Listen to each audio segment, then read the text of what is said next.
this.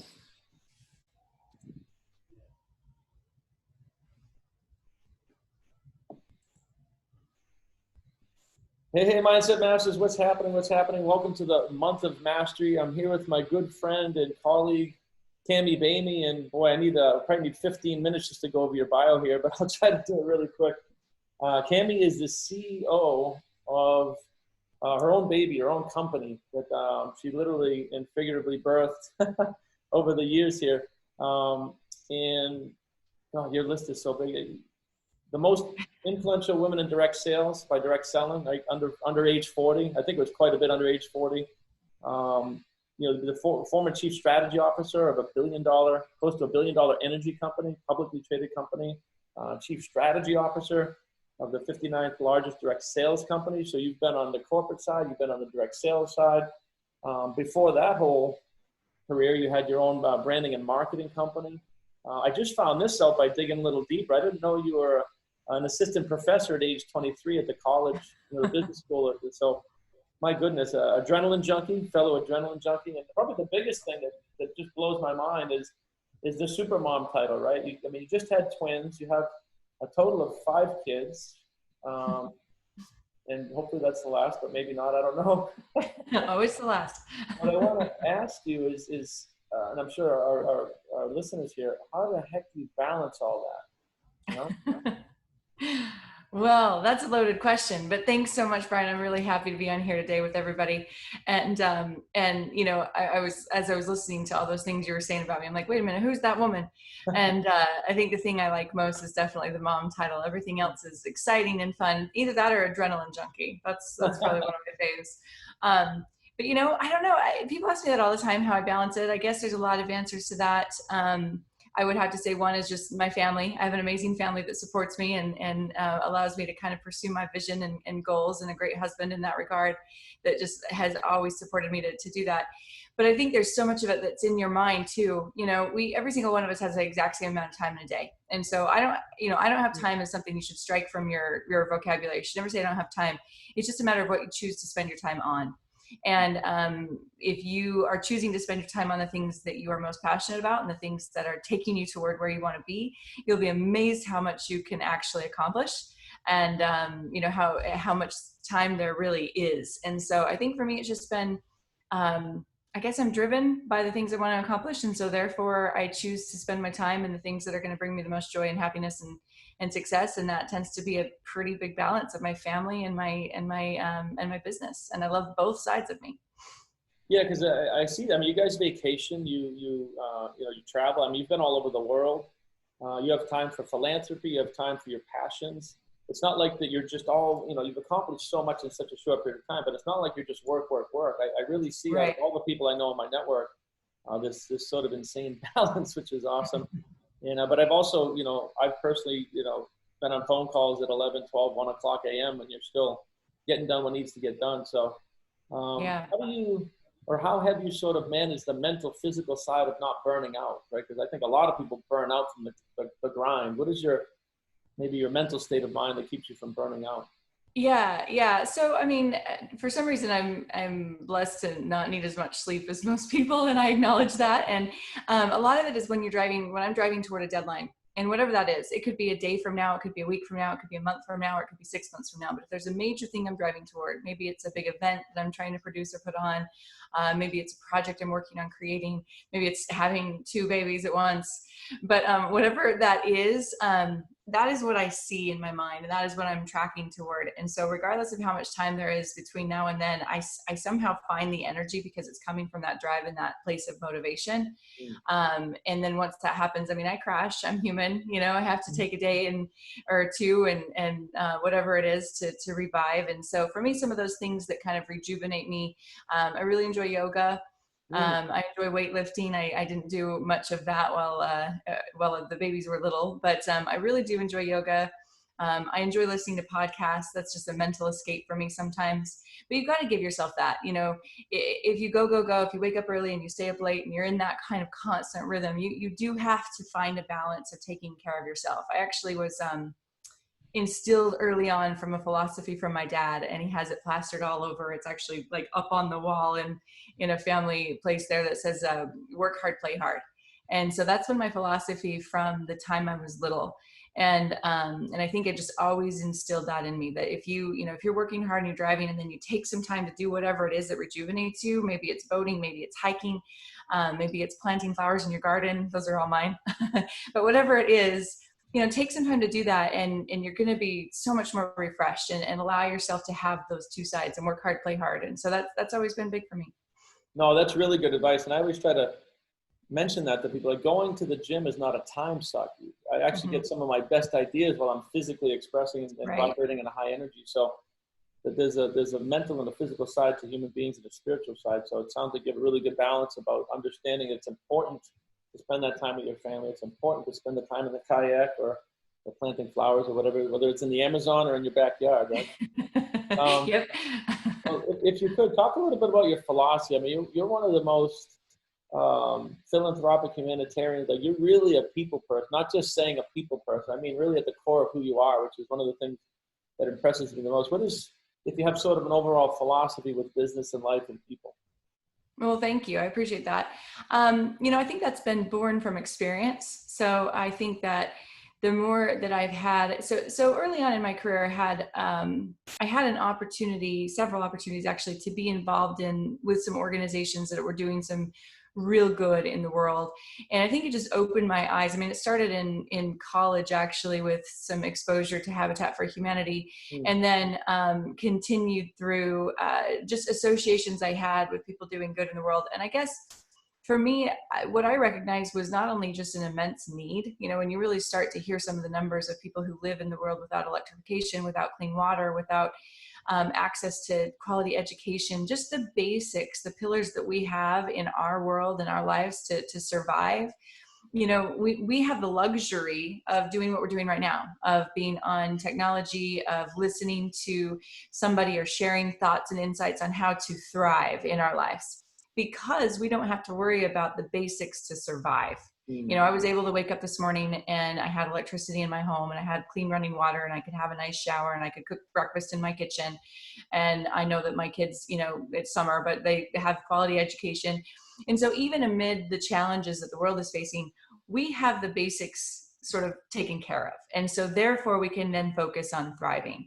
So for me, the imbalance of the number of people in the world that live without those basics, without where their life and their day is consumed by simply surviving, and therefore mindset and thriving can't it really even factor in, because you're, sun up to sundown, just making sure that you have food for your family and water for your family, walking several miles or whatever the case may be. So I think just being open, my eyes being opened up to that was a big part of it, and kind of creating an awareness in myself of that imbalance, and then seeing that, I could make a difference, that there were organizations we could support, that we could go out and do those things. But then really, Brian, I think the kicker for me was that I realized myself early on that if I did have an opportunity to participate in an organization like that, when I found myself in the Amazon planting trees, or in Fiji teaching children, or in Nicaragua installing solar panels, or whatever the case may be, I was the one benefiting. And time again, I came back a better person. And so I think that progress of initial awareness, feeling that need and that void and that gap that exists in the world, and then seeing how I myself am like dramatically improved as a person when I participate in that, it became a big passion of mine to not only go do humanitarian work, to go work with the world's people and help organizations doing good, but also to help bring other people along to do that, because I believe it can make such a change in someone's life to give back of yourself. Yeah, no question. I was one of the people that you dragged along on one of these, and boy, what a life-changing, I say drag because he's the, what a life-changing experience, getting to firsthand experience how a lot of the world, like probably most of the world is really living. It was very eye-opening, and then getting to do something so simple to help these people, and the impact it was, it's really unexplainable. So I appreciate that. It was really yeah, that was a good experience. Yeah, absolutely. We had a good time. You went to the Navajo Nation, right? Correct. Yeah, that was an incredible journey. Just such a beautiful culture and people, and it was wonderful to be a part of that. And that's a great example of one where there's already good organizations, really good organizations. We worked with Dig Deep on that one, but they need people. They need people. They need hands. They need money. They need support to further their cause. So that was a really great adventure. Yeah, no question, no question. But we have a lot of young entrepreneurs, young female entrepreneurs. What advice would you give young women coming up, maybe out of high school, college, today's economy, with all the choices? I mean, I think one of the things that confuses people the most is there's like a million choices on income and direction. And you're kind of like me. You've changed hats a few times from your own company to a publicly traded company, now back to your own company. What advice would you give maybe young women and men too, just kind of starting out in business or in entrepreneurship? Yeah. Well, certainly I'll focus on either young women or young men, but I certainly have a soft spot in my heart for young women wanting to start your own business or do your own thing. It's interesting. I guess just a quick kind of back step on my story, and Brian kind of went over it a little bit there. But my first thing that I did actually during college was a brand consultancy. I didn't expect it to take off the way that it did. And it really was born, and I don't know if you even know the story, but it was kind of just this, it was this desire to say, like, I can do it. And I've often wondered where that came from in me. Maybe it's because I'm the youngest of six, I don't know. And just the young one always has to prove themselves. But I remember in college, actually, I was invited to a luncheon with the dean. I don't remember who it was, some of the administration there, and some key students, and they had some business people come in, and it was just this interaction of business people and students. And at the time, I had just been learning web design. That was kind of how I got my start. I had been doing some web design and programming, and my husband, who was my boyfriend at the time, he and I were both kind of programming. And the college had invited the Chamber of Commerce president. And I really knew very little. I knew very, very little about programming a website. And the Chamber of Commerce just said to these students, "Hey, does anybody know who can help me build a website?" And it was like, boom, I can do that, and I can do that, and she's like, "Okay, cool." And so that was my first client. That was the first client. And I remember we charged $300. We thought we were just like, we were so, it was like, oh my gosh, they're going to pay us $300 to practice this little hobby that we like. And, but also we were like, how are we going to do this? This is huge. This is a website for the Chamber of Commerce. And so, but that story defined what I did to create my entrepreneurial journey all along the way. Nobody is going to create that path for you. If you want to be an entrepreneur, you're not reading the job description by definition. You're not going to an interview saying, pick me, pay me. You are saying, here's who I am. Here's the value I have to bring to you. And you're going for it. And guess what? You are not going to know what you're doing most of the time. And so that was me as like a little 18-year-old going like, hey, yes, I can do your website, and then figuring it out. And I think we spent like hours and hours on that website. But then you know what? Chamber of Commerce president is touting us to all of the businesses. So we started getting more clients. And all of a sudden, here I was, a sophomore in college, and I had a pretty decent business. And that business ended up being the top 10 businesses in my state. We ran it for 12 years. We worked with major brands. We worked with Gold's Gym, Nordic Track, some really huge brands, and ran a brand consultancy with 12 plus employees. But it started as a little college student say, yes, I can do your website. And so many times between then where I would be bidding on a job or taking on something that felt so much bigger than who I was. It felt like I was this young girl, didn't deserve whatever opportunity it was that I was trying to take. But guess what? I was going for it. And so that's the biggest advice I would give you is, believe in yourself, like that you can take that, and don't wait for anybody to hand it to you. Take it. If there's an opportunity, take it, run with it, and provide your value, and you'll be amazed what comes and what snowball kind of comes after that. I just consistently put myself in stretch position, something where if this gets comfortable for you, then do this. If this gets comfortable for you, then do this. And never, ever, ever, when you're here, think about, why can't I do this thing up here? Because there's all kinds of steps. Just take every single one of those steps along the way, and you'll be amazed what comes of that. I love this, and I'm laughing because I think of my own experiences too. And I've always, for whatever reason, I've always been the same way. And we coach the mindset master. You say yes and figure it out. I literally coach them. You're designed to figure things out with your conscious, your subconscious, your body. It's only a limiting belief that would stop it. I don't think people really realize that CEOs of, even Elon Musk, I mean, the dude's blowing up billion-dollar rockets, trying things, right? We don't know. I don't know. You don't know. Like, we're still in that mode from 18, when you're 18 years old, you just say yes and figure it out.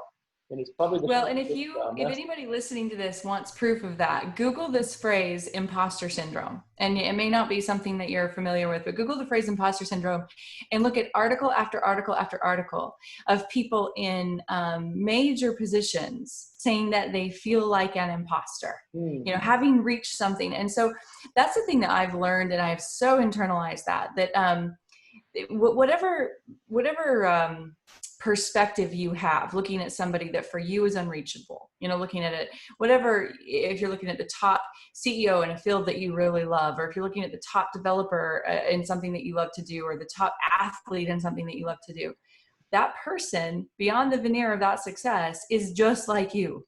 That person has vulnerabilities, they have a family, and oftentimes they don't even feel like they deserve to be where they are. And so a lot of people suffer from that concept of imposter syndrome, like I don't belong where I am. And it's okay, sort of acknowledge that and go, yeah, I do actually, because it's my time, my effort, my talents, and my passion that put me here. And I'm going to prove and be this person because that's where I am. And so if any of you are feeling that, wow, I can't be the fill in the blank, whatever it is that you're a part of this group to become, know that you are just as qualified and just as capable and just as deserving as anyone else who wants that and is achieving that today. No, really good advice. Really good advice. In the Mindset Masters, we have a lot of network marketers from a lot of different companies. We have a lot of realtors. It's a group of solo entrepreneurs from a lot of different industries. But maybe talk a little bit about specific advice for network marketers. We're always talking about daily and weekly methods of operation, the compound effect.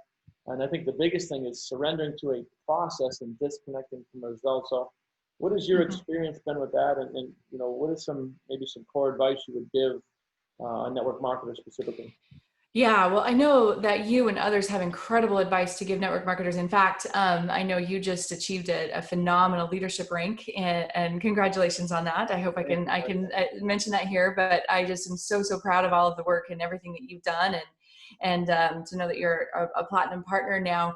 You are somebody that people look up to, whether they're in a company that you're involved in or another company that looks up to you, because you've achieved those successes in every company that you've been a part of. And so you can speak to it from that field perspective, from what you do in the daily method of operation and reaching out and recruiting. What I can offer to people is my perspective from corporate. So I'll tell you what I see that's really interesting. Year after year now, for 10 years in this industry at corporate, I'm introduced to people who I can see 100% have incredible potential. And it'll be, maybe it's on a 3-way call, or maybe it's when they come in to visit with me at corporate and somebody's, bringing them into the business.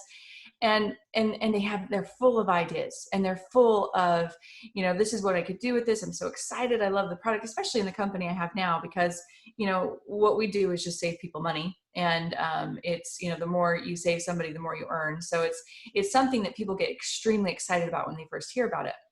But what I can tell you honestly is that at the end of that call or that visit, I have absolutely no idea what that person's going to actually accomplish. And I say that because people will bring somebody who, this person was a top earner in such and such company, or this person's done this and this and this and this and this, or this person has never done this, but they really like it, or this person's been really successful in traditional business, or this person just has been a stay-at-home mom and now they want to branch out into something. And I do not prejudge, nor does my experience say that any one of those people is going to be more successful than somebody else. Because I can tell you the only thing that will make a difference in those people and whether they're successful is their own choice to take action and be consistent. So following those meetings, when I watch these entrepreneurs and their progress in the business, the single biggest distinction that I see between those who are successful and completely, rise in the ranks and make a good, thriving side gig that can turn into a full-time income, and those who don't, are people who take action and they're consistent. And that sounds so simple and so trite, and everybody's looking for some secret sauce. There is no secret sauce. It's no different than anything else you do. You're not going to go into the weight room and pick up pick up 100-pound kettlebell if you want and swing it around one day. You're not going to get any gains. But if you come into that weight room and you pick up a 10-pound kettlebell and you work that for a while, and then you work up to a 15-pound and a 20-pound, and you take action and you do it consistently, you will see gains. And there is no difference in your business. There is no difference in your business if you're exploring the path of entrepreneurship and network marketing in particular. You just need to take action, follow whatever system your company and your team has in place, and be consistent. And you will see success. So it's not rocket science. There's no magic formula. It's just take action and be consistent. No, I love that. And that's, like you said, we teach a lot of that as well. And it's, I think people get in their own way. We often say it's the start that stops most people. And I'm sure you've seen plenty of this. What do you think it is that just people get all excited? They'll start something like network marketing or real estate. I mean, real estate has a much higher dropout rate than network marketing. So it's really any industry. What do you think that stops people when they get fired up and then the next day they're like going to start? Just fear, rejection, and motivation. And I think that I would say that for myself, and I think this is true for many others, motivation can't come externally. Well, I'll rephrase that. Motivation does come externally because there's lots of sources that motivate me. Books I read, people I listen to, personal development, podcasts, etc. But all of those things can only motivate you to take a step. What's going to motivate you to continue taking steps is your own action. So to some degree, you have to have that balance of both. When they say that, I'll use an analogy with babies, right? So I've got 2 babies. They're 5 months old. And for any of you who've ever had babies, you know that the biggest challenge in this first year of their life is sleep, right? All you want them to do is sleep. And sleep and eat enough. But they say that the more tired a baby gets, the harder it is to get them to sleep. And that's very, very true. And so if you take a really fussy baby and you think, I'm going to keep them up a little bit longer because if I keep them up longer, they'll sleep later. Well, that's completely false. What you need to do is make sure that baby has good naps all throughout the day, and then they go to bed at a decent time, because sleep begets sleep. And it's like that in so many things in our life. The results that we're seeking are going to be easier to find once we start to get those results. And so if you think about that silly little analogy, if giving my newborn a 10-minute nap during the day is going to help that newborn get closer to an 8 or 9 hour block at night, it's similar in our business. If you're looking to reach a rank that requires, call it points or volume or whatever it is, you're looking for a rank that requires, 20,000 points. You don't wait and think, oh, okay, gosh, the bigger client I find, or the bigger thing I'm just going to go get those 20,000 points. No, you're not. You're going to get one today, and you get another one tomorrow, and you get another one tomorrow. And that success begets success. And so again, it comes back to consistency and action and a pattern. You look for what are the patterns in life that I can find, and what are the simple little wins that add up to the big wins. And it's like that with anything in life, that if you're looking for motivation, you don't go get motivated one time and say, cool, I'm motivated, I'm off. You get motivated, you take action, you replenish your motivation, you take more action, your action motivates you, you get more motivation, you take action. And I've seen you do that in your life. I mean, you work hard, and then I see you, you're learning constantly. So you're getting that external motivation, and you're getting that internal drive from your own success that's continuing to drive you. So you need that action to motivate yourself. Yeah, no question, no questions. I love that analogy about the babies. I haven't heard it put like that, but it's so true. We're always talking about the law of cause and effect. It's not the law of effect and cause. There always has to be an energy cause to everything, right? You don't get light out of a bulb unless you turn a switch on. So network marketing or any business, really no different. It's that consistent energy flow. But I love the baby analogy, because I hadn't heard that one before. So it's really good. I'm full of baby analogies right now. It's top of mind for me. Well, I always ask people I admire that have achieved great things in life, if you had to recommend one book, I know you've had a lot. I always try to get the one book, like if you had to impart this wisdom on people, and it's for my own selfish reasons that I want to get this book, what would be the one book you'd recommend? It's so hard because, like you say, there are so many. So I had to think about, is it, a recent one I'm reading that made an impact on me? I mean, for the young women entrepreneurs on here, I mean, I'm sure you've read a lot of Rachel Hollis, but Girl Stop Apologizing is a great one. There's also some really good ones that I've liked that have to do more with kind of our thinking. Sure. So these might be ones you haven't heard of, but there's one called Predictably Irrational by Dan Ariely. It's actually a book on price strategy. So it's one that you might think is not really a good entrepreneurial book, but I like it because it's a window into how we think. It's a window into how irrational we actually are, and we think we're rational. But it's just a fascinating view into your own mind, and so you can question your responses better. And I know you said one, but I'm rattling them off, and I'm going to get to my favorite.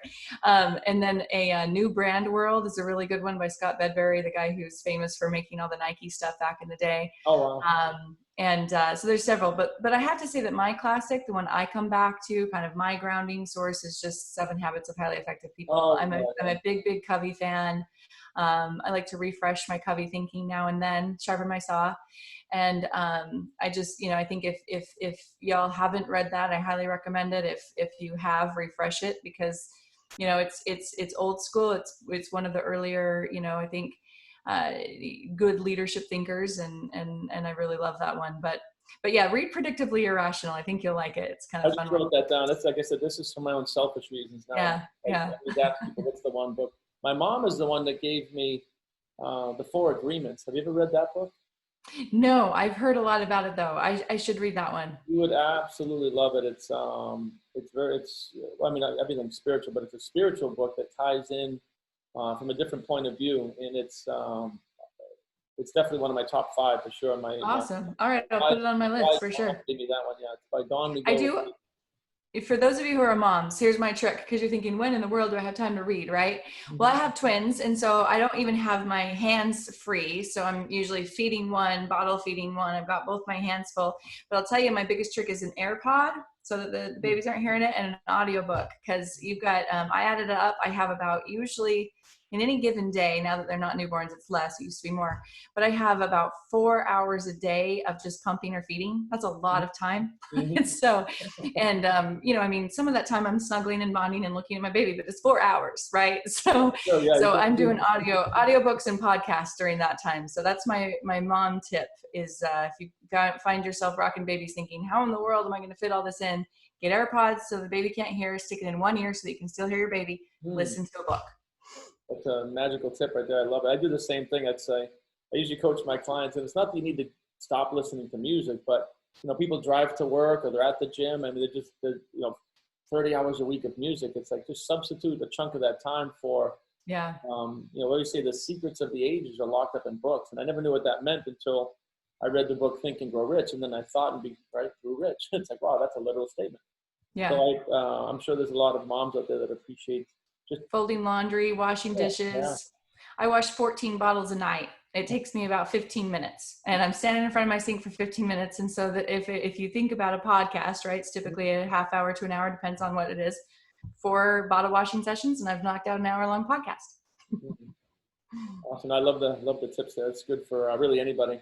Well, I always end on this question, and not to be morbid, but on your tombstone or whatever that is, when you physically leave this world, what would you like the world to either remember you by, or maybe a phrase, or what do you want to leave for either legacy or impact? Oh gosh, that's a hard question, Brian. You should have warned me. It's deep. Well, I'll say I lost my brother last year, and I lost him at age 56. And so it was unexpected. It was an accident, and it really hit all of us very hard. He was a larger than life, beautiful, amazing person. And so I think about how we all remember him and what we remember. He was an entrepreneur too. He was a small business, local contractor, built countertops, beautiful, exquisite, almost works of art. He just took such pride in his work. But, I don't remember his business dealings. Even my dad, who's when he passes, I won't remember his business dealings. I'll remember how he made me feel. I remember the person he was. much of which was aided by his ability to provide for his family because he did do well in business. But so for me, you know, I guess I think back and I think how much love and passion I have remembering my brother, and I'd want it to be something along those lines. My favorite quote that I love, and I hope I instill in my daughters and anybody I do business with, is just simply don't ask what the world needs. Ask yourself what makes you come alive and go do that, because what the world needs is more people who have come alive. So if anything, I hope people remember me as somebody who was very much alive in every aspect of what I, you know, did, and not just here on this world and in this earth, you know, living and breathing, but here in this world, like truly experiencing life. And whatever I was doing, I was being the best at that, whether it was, you know, being a mom one day or kayaking another day or running my business, that every one of those things I put my whole self into. So I hope that's what people remember, and I hope it inspires them to do the same. No, I love that, because what you're talking about is how you made people feel in all interactions through your time here. And we often talk to these guys about, you know, feeling is just a conscious awareness of vibration. But you're just somebody that's just constantly in a high vibration, and that's magnetic. It pulls people. And so I love that your core focus is basically how you make people feel and how they, you know, when they think back, it's not the business, the money, it's the larger than life personality. So yeah, oh, sorry, I was just going to say, and if you're approaching your business as a end in and of itself, you will likely be less successful than if you're approaching your business as a means to help you live the life you want to live. Because that passion is going to come from a deeper place for you. And business for me is incredibly important. I take a ton of pride in what I do. I love what I do for my customers. I love what we do for our consultants. I truly love my business, but my business is not me. It's a big, big part of me, and it's a big part of who I am. But my business is a vehicle for me to be the person I want to be for my family. And I think that deeper drive is key to anyone who's listening to your success. Really, you know, view your business as a tool and a path, and that will drive you so much stronger than the business in and of itself will ever drive you. So really connect with who you are and what you want to be, and let your business be that vehicle to get you there.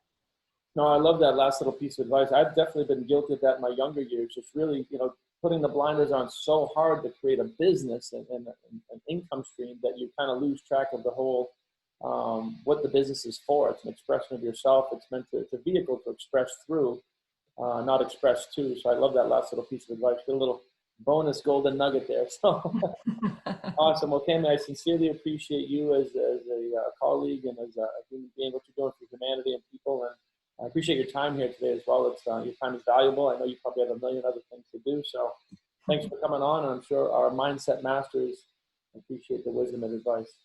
Well, likewise, I really appreciate you, Brian, and you sure are an amazing gift to all these people. So congrats to everybody here who's listening and taking time to better your own minds and your own lives. And I hope I was able to impart some value to you today. And Brian, thanks so much for having me on.